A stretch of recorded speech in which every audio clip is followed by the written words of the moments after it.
C'est l'heure du journal de l'Afrique, soyez les bienvenus sur France 24. À la une ce soir, la réaction de l'Union africaine après la sortie du Mali, du Niger et du Burkina Faso de la CEDEAO.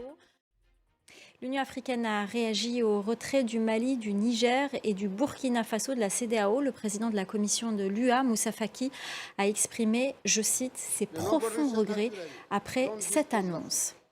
C'est donc un séisme régional qui a secoué les pays de la CEDEAO depuis l'annonce du Mali, du Niger et du Burkina Faso de quitter l'organisation. Pourtant, les populations de ces pays sont nombreux à soutenir cette décision.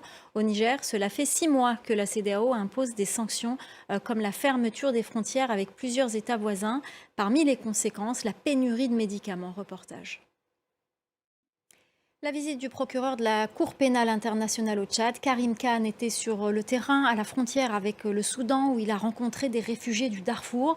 Le procureur de la CPI, qui a accordé une interview à France 24, a dénoncé des crimes commis par les deux belligérants, Mamadou Jim Tebaï et Clarisse Fortuné.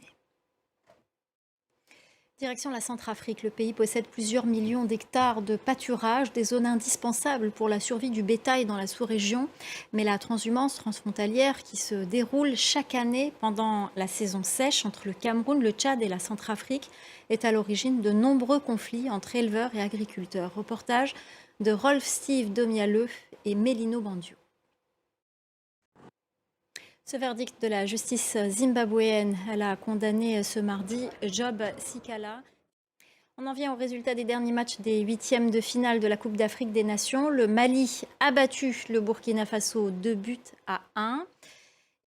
Pour la joie des Ivoiriens, côté sénégalais, c'est la déception. Les Lions de la Teranga ne sont pas parvenus à aller jusqu'au bout pour défendre leur titre de champion. Les supporters sont partagés entre tristesse et déception, comme nous l'explique notre correspondant à Dakar, Eliman Dao.